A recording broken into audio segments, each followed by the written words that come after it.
Hi guys, in this video we will see how to pause Windows 11 automatic update till a specific date. Previously, it can be possible only pause a week, 2 week, 3 week or 4 week. Now you can pause Windows update for a specific date.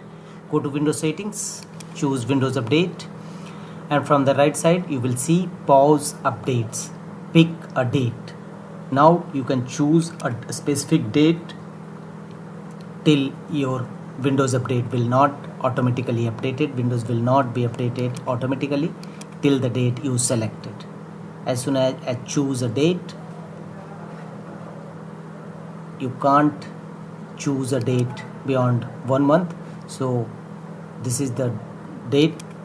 You can pause Windows update for 1 month.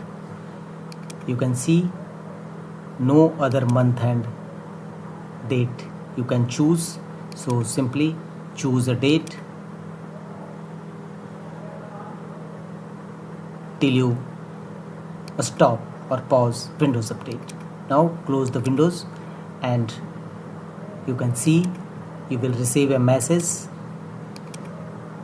You have paused Windows update till the date.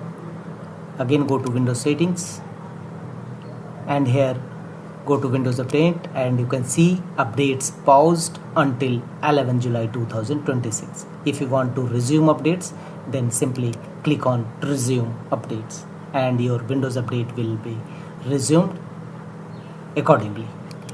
That's all.